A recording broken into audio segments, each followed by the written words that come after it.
একটা সময় ছিল যখন মানুষ ভেবেছিল সে পৃথিবীর উপর জয়ী, কিন্তু প্রকৃতি তার প্রতিশোধ নিতে দেরি করে না। দ্য ডে আফটার টুমরো হলো এমন এক দুর্যোগের গল্প যেখানে পৃথিবীর জলবায়ু আচমকা বদলে গিয়ে সৃষ্টি করে এক ভয়ঙ্কর বৈশ্বিক বিপর্যয়। নিউ ইয়র্ক ডুবে যায় বরফে, লস অ্যাঞ্জেলস ধ্বংস হয় টর্নেডোতে, আর পৃথিবী এক নতুন যুগের মুখোমুখি। এখানে লড়াই শুধু আবহাওয়ার বিরুদ্ধে না, এখানে সময়ের সাথে তাল মিলিয়ে নিজের পরিবারকে রক্ষা করার যুদ্ধ। আর দেখা যায় মানুষের সাহসের চরম পরীক্ষা। এটা শুধু একটা মুভির গল্প নয়, বরঞ্চ এটা একটা মানব জাতির জন্য সিগন্যাল। প্রকৃতি যদি এমন ভয়ানক হয়ে যায়, আমরা কি তখন এই পৃথিবীতে টিকে থাকতে পারবো? তাহলে চলুন প্রকৃতির এই ভয়াল অধ্যায় দ্য ডে আফটার টুমরো মুভির গল্পের গোপন রহস্য উন্মোচন করি। গল্প শুরু হয় অ্যান্টার্কটিকা মহাদেশ দেখে, আর সেখানে থাকা একটা ল্যাবে আমাদের আজকের মুভির হিরো মাইকেলকে দেখানো হয়। মাইকেল একজন জলবায়ু গবেষক। মাইকেল এনআই নামের একটা সরকারি সংস্থায় কর্মরত আছে। মূলত তার পেশা হলো আবহাওয়া ও জলবায়ু নিয়ে গবেষণা। আজকেও সে একটা গবেষণার জন্য অ্যান্টার্কটিকাতে এসেছে। মাইকেল ও তার টিম এই অঞ্চলের বরফ নিয়ে গবেষণার জন্য এই জায়গা থেকে বরফের কিছু স্যাম্পল নিতে এসেছে। এর জন্যই তারা এত বড় একটা মেশিন বসিয়েছে সেখানে। এটার মাধ্যমে তারা অনেক গভীর থেকে বরফ উত্তোলন করতে পারবে। দেখা যায় মেশিন দিয়ে বরফ উত্তোলন করার সময় মেশিনের অতিরিক্ত প্রেসারের কারণে সেখানকার বরফগুলো ফেটে যায়, যার ফলে এই মেশিন বসানো স্থানটাতে একটা বরফের ধস নেমে আসে এবং মাইকেলের একজন টিম মেম্বার সেই ধসে প্রায় পড়েই যায়। বাকিরা মিলে তাকে সেখান থেকে টেনে তুলে আনে। এই ধসের ফলে তারা সবাই ফাটলের অন্য পাশে চলে যায়। এই অবস্থায় তারা খেয়াল করে তাদের সংগ্রহ করা স্যাম্পল গুলো ফাটলের অপর পাশেই পড়ে রয়েছে, কিন্তু স্যাম্পল গুলো তাদের জন্য অনেকটাই জরুরি, আর এই কাজের জন্য তারা মূলত কষ্ট করছে। তাই মাইকেল নিজেই সেখানে রিস্ক নেয়। সে রিস্ক নিয়ে লাফ দিয়ে ফাটলের ওই পারে চলে যায়। সেখানে গিয়ে বরফের স্যাম্পল গুলো হাতে তুলে নেয়, এবং যখনই মাইকেল ওই প্রান্ত থেকে এই প্রান্তে আসার জন্য প্রস্তুতি নেয়, তখনই ওই পাশের বরফ আরো বেশি ভয়ঙ্কর হয়ে ওঠে এবং কি ভাঙতে শুরু করে, যার ফলে ফাটলের দুই পাশের দূরত্ব আরো কিছুটা বেড়ে যায়। কিন্তু মাইকেলকে বাঁচতে হলে তাকে এই পাশেই আসতেই হবে। এর জন্য মাইকেল সর্বশক্তি দিয়ে লাফ দেয়, কিন্তু সে অপর প্রান্তে পৌঁছাতে আর পারে না। সে বরফের সাথে ধসে নিচে পড়ে গেলে সবাই সেখানে ধরেই নেয় যে মাইকেল হয়তো বা মারা গিয়েছে। কিছুক্ষণ পরে দেখা যায় মাইকেল একটা হুকের মাধ্যমে বরফের মধ্যে ঝুলে আছে। তখন তারা সবাই চারপাশে ভালোভাবে খেয়াল করে এবং ফাটলের দৈর্ঘ্য দেখে সবাই সেখানে কিছুটা অবাক হয়। সিন শিফট হয় আর আমরা দেখি ভারতের নয়াদিল্লিতে একটা আন্তর্জাতিক কনফারেন্স হচ্ছিল। এখানে গ্লোবাল ওয়ার্মিং নিয়ে আলোচনা হচ্ছে। এই আলোচনাতে সারা বিশ্বের বড় বড় প্রেসিডেন্টরাও অংশগ্রহণ করেছিল, আর আমরা দেখি যে মাইকেলও এখানে এসে উপস্থিত হয়েছে। মাইকেল গ্লোবাল ওয়ার্মিং নিয়ে আলোচনা করছে। মাইকেল বলে, বিগত কয়েক বছরে আমাদের বিশ্বের বৈশ্বিক উষ্ণতা অনেক গুণ বেড়ে গিয়েছে। আমাদের কিছু কর্মকাণ্ডের জন্য বৈশ্বিক উষ্ণতা বৃদ্ধি পেয়েছে। মাইকেল আরো বলে, এই বৈশ্বিক উষ্ণতা বৃদ্ধি পাওয়া মানব জাতির জন্য একটা বড় হুমকির কারণ, আর এইভাবে চলতে থাকলে খুব দ্রুত পৃথিবীর সকল বড় বড় মেরুগুলো গলে যাবে। তখন সমুদ্রের পানি বৃদ্ধি পেয়ে বড় ধরনের সুনামির সৃষ্টি হবে। শুধু কি তাই, পৃথিবীর অনেক জায়গায় বড় বড় তুফান হবে, অনেক অনেক জায়গায় তো ভারী বৃষ্টিপাত হবে এবং শিলা বৃষ্টি হবে। এর ফলে পৃথিবীর উত্তরাঞ্চলের তাপমাত্রা একেবারেই কমে যাবে, আর সারা পৃথিবী তখন বরফাচ্ছন্ন হয়ে যাবে, আর তখন মানব জাতিকে কোনোভাবেই বাঁচানো যাবে না। মাইকেল মিটিং এ উপস্থিত সকলকে উদ্দেশ্য করে বলে, আমাদের সবাইকে এখন থেকেই একটা উদ্যোগ নিতে হবে, যেন আগামীতে আমাদের পৃথিবী কোনোভাবে হুমকিতে না পড়ে যায়। তখন মাইকেল একটা প্রস্তাব রাখে যেটার মাধ্যমে এই সমস্যা সমাধান করা যেতে পারে। সেই মিটিংটাতে আমেরিকার ভাইস প্রেসিডেন্ট জেমসও উপস্থিত ছিল। সে মাইকেলকে বলে, তুমি যে প্রস্তাব দিয়েছো সেটা বাস্তবায়ন করার জন্য অনেক টাকার প্রয়োজন। জেমস তখন মিটিং এ উপস্থিত থাকা সকলের উদ্দেশ্যে বলে, এই প্রস্তাবে ইনভেস্ট করার মতো কেউ কি আছেন? সবাই একযোগে না করে দেয়। কেউই মাইকেলের প্রস্তাবে রাজি হয় না। কিন্তু এই মিটিং এ একজন বিজ্ঞানী ছিল যার নাম ড্যানিয়েল। ড্যানিয়েল ছিল খুবই সচেতন একজন মানুষ। তার কাছে মাইকেলের প্রস্তাবটা অনেক পছন্দ হয়, কিন্তু ড্যানিয়েল জানতো এই মিটিং এর কেউই তার প্রস্তাবকে মূল্যায়ন করবে না। এরই মধ্যে তাদের মিটিংটা শেষ হয়ে যায়। দৃশ্য পরিবর্তন হলে দিল্লির কনফারেন্স রুমের বাইরের চিত্র দেখি। দেখা যায় দিল্লির মতো একটা উষ্ণ জায়গাতে বরফ পড়েছে।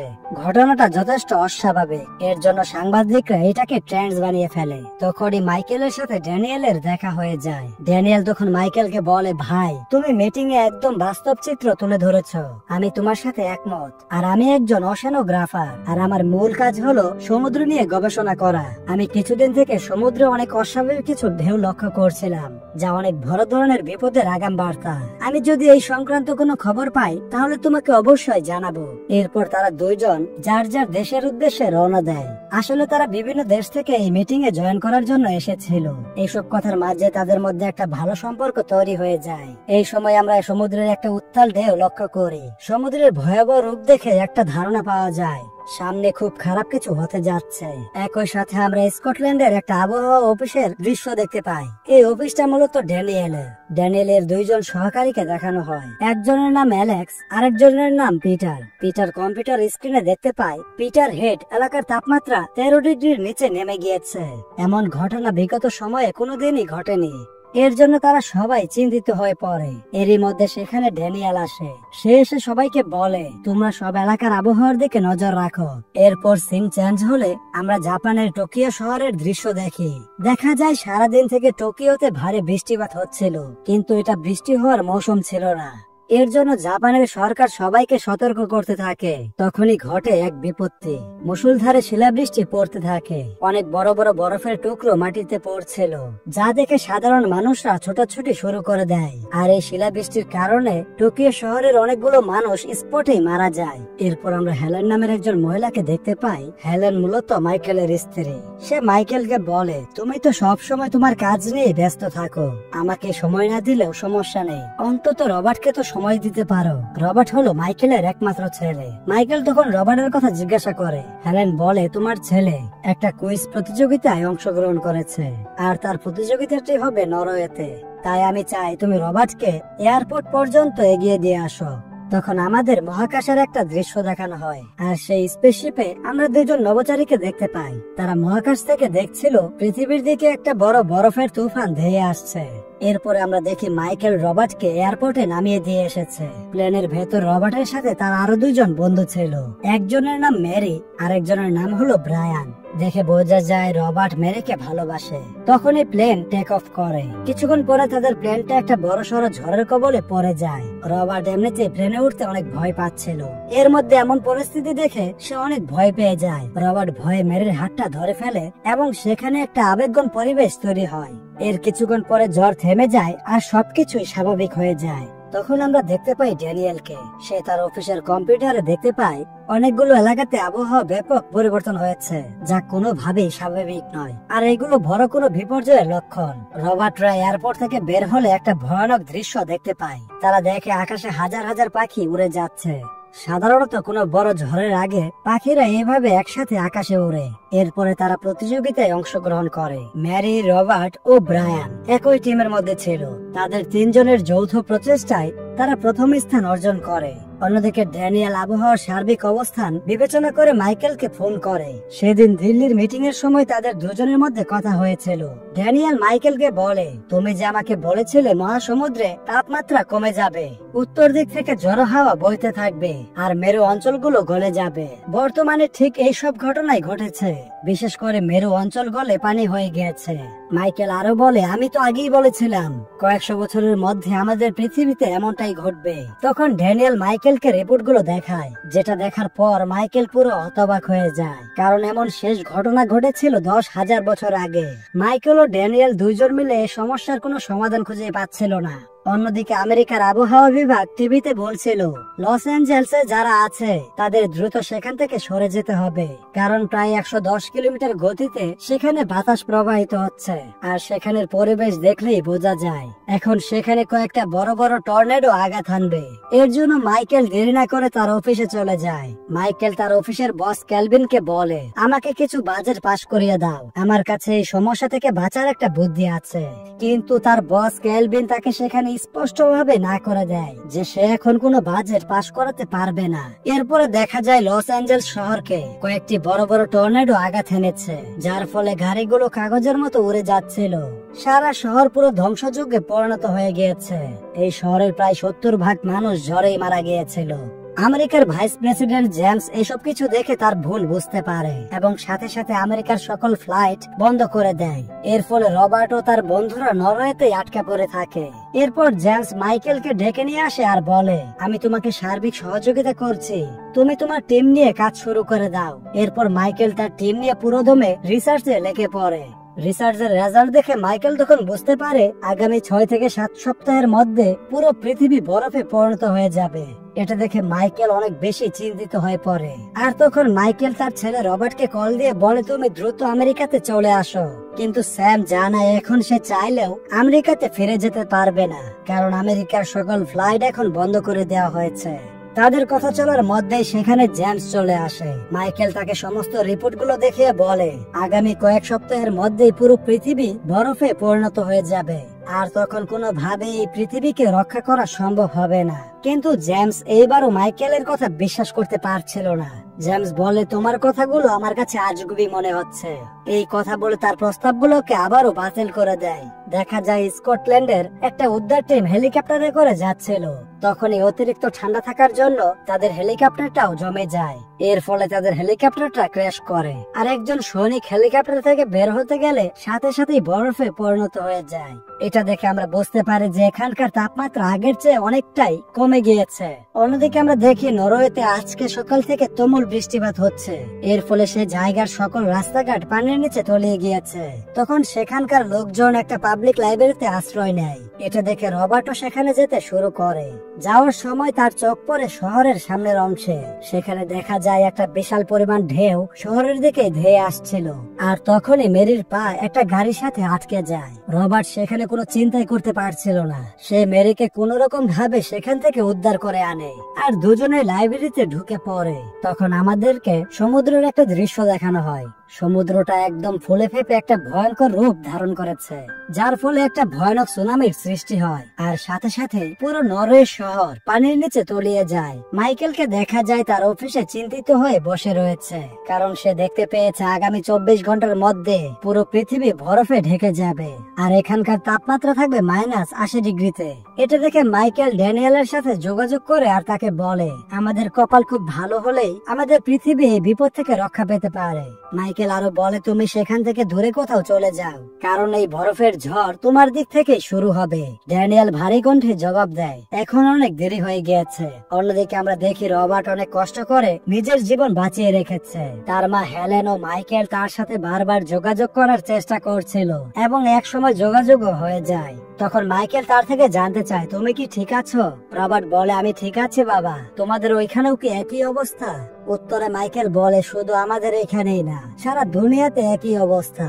মেরি তখন রবার্টকে বলে, তাড়াতাড়ি উপরে চলে আসো, পানির পরিমাণ ধীরে ধীরে বাড়ছে। রবার্ট তখন তার মা বাবার কাছে বিদায় নেয়। বিদায় নেওয়ার আগে মাইকেল তাকে বলে, তুমি কয়টা দিন একটু সাবধানে থাকো, আমি খুব দ্রুত আসছি তোমাকে উদ্ধার করতে। মাইকেল ও হেলেন এটা ভেবে খুশি হয় যে তাদের ছেলে বেঁচে আছে, কারণ নরওয়ের বেশিরভাগ মানুষই মারা গিয়েছিল।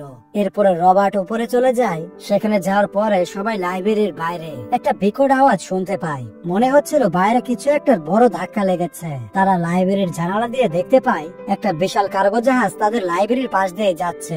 এটা দেখার পর সবাই সেখানে আশ্চর্য হয়ে যায়। গাড়ি চলার রাস্তা দিয়ে বিশাল কার্গো জাহাজ যাচ্ছিল। তারপরের দৃশ্যে দেখা যায় মাইকেল সবাইকে নিয়ে একটা জরুরি মিটিং ডেকেছে। সে বলে, উত্তর প্রান্তের সব এলাকাতে বরফে ঢেকে গিয়েছে, কিন্তু দক্ষিণ প্রান্তের তাপমাত্রা এখনো ঠিক আছে। কাজে আমাদের উত্তর প্রান্তের মানুষগুলোকে দক্ষিণ প্রান্তে পাঠাতে হবে, এইভাবে আমরা মানুষগুলোকে বাঁচাতে পারি। আমেরিকার প্রেসিডেন্টও সেখানে উপস্থিত ছিল। সেও মাইকেলের কথার সাথে একমত হয়, আর পরের দিনই উত্তর অঞ্চলের মানুষগুলোকে দক্ষিণ অঞ্চলে পাঠাতে শুরু করে। আর এইদিকে নরওয়েতেও এই খবর ছড়িয়ে যায় যে সবাইকে নিরাপদ থাকতে হলে দক্ষিণ প্রান্তে যেতে হবে। এর জন্য এখানকার সবাই দক্ষিণ প্রান্তে যাওয়ার জন্য রওনা হচ্ছিল। তখন রবার্ট সবাইকে বাধা দিয়ে বলে, আমার বাবা একজন আবহাওয়াবিদ, সে আমাকে বলেছে এই জায়গা থেকে কয়টা দিন বের না হতে। বের হলে আমরা সবাই বরফে পরিণত হয়ে যাব।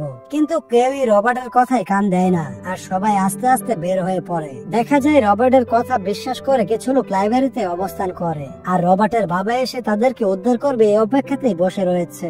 অন্যদিকে দেখা যায় মাইকেল তার দুজন বন্ধুকে নিয়ে গাড়িতে করে নরওয়ের উদ্দেশ্যে রওনা দিয়েছে। তাদের দুইজনের নাম জনসন ও পল। তারা কিছু দূর যাওয়ার পরে তাপমাত্রা মাপার মিটারে দেখতে পায় তাপমাত্রা অনেক কমে যাচ্ছে, আর এরই মধ্যে অতিরিক্ত ঠান্ডার কারণে তাদের গাড়িটাও বরফে আটকা পড়ে যায়। তখন আর কোনো উপায় না পেয়ে তাদের পায়ে হেঁটেই রওনা দিতে হয়। কিছু দূর এগোতে মাইকেলের বন্ধু পল বরফের একটি গর্তে পড়ে যায়, আর সাথে সাথেই তার মৃত্যু ঘটে। এই দৃশ্য দেখে মাইকেল অনেক কষ্ট পায়, কিন্তু তার কিছুই সেখানে করার ছিল না। মাইকেল এরপর জনসনের সাথে এগোতে থাকে। দেখা যায় ধীরে ধীরে তাপমাত্রা কমে যাচ্ছিল। তাপমাত্রা এই পরিমাণ কমে যায় যে সারা শহর বরফের চাদরে ঢেকে যায়। তখন দেখা যায় মাইকেলের বন্ধু জনসন অতিরিক্ত ঠান্ডায় অজ্ঞান হয়ে যায়। মাইকেল তখন সেখানে একটা তাঁবু গাড়ে আর অনেক কষ্ট করে আগুন জ্বালায়। আগুনের তাপমাত্রার কারণে জনসনের জ্ঞান ফিরে আসে। তখন অনেক রাত হয়ে গিয়েছিল, আর এর জন্য তারা সেখানে রাত্রি যাপন করার সিদ্ধান্ত নিয়ে নেয়। পরের দৃশ্যে আমরা সেই দুইজন নভোচারীকে দেখতে পাই। তারা দুইজন মহাকাশ থেকে পৃথিবীর দিকে তাকিয়েই দেখছিল। পৃথিবীর উপর থেকে বরফের চাদরগুলো আস্তে আস্তে সরে যাচ্ছে, এবং পরের দিন সকাল হলে মাইকেল ও জনসন ঘুম থেকে উঠে দেখে অনেকদিন পরে আজ সূর্য উঠেছে, আর সূর্যের কিরণ সারা পৃথিবীতে ছড়িয়ে পড়েছে। তখন তাদের আর রবার্টদের লাইব্রেরিতে যেতে আর কোন রকম বাধা থাকে না। তারা নির্বিঘ্ন রবার্টদের লাইব্রেরিতে পৌঁছে যায়। রবার্ট মাইকেলকে দেখে একদম খুশিতে জড়িয়ে ধরে আর বলে, বাবা, আমি জানতাম তুমি আমাকে বাঁচাতে আসবে।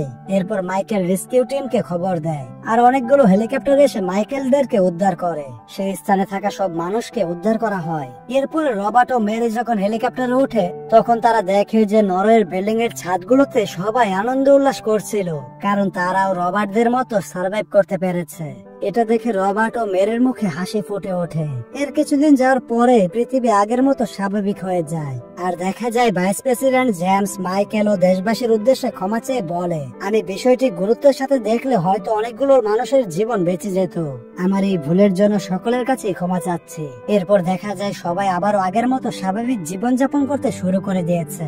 এরই সাথে শেষ হয়ে যায় আজকের অসাধারণ মুভিটি। প্রকৃতির এই ভয়ঙ্কর রূপ আমাদের চোখে আঙ্গুল দিয়ে দেখিয়ে দেয়, মানুষ যত আধুনিক হয়ে যাক না কেন, প্রকৃতির সামনে আমরা কতটা অসহায়। দ্য ডে আফটার টুমরো শুধু একটা দুর্যোগের গল্প না, এটা আমাদের জন্য একটা সতর্ক বার্তা। সময় থাকতে যদি আমরা সচেতন না হই, তাহলে ভবিষ্যতে এর চেয়েও ভয়ানক পরিস্থিতি সৃষ্টি হতে পারে।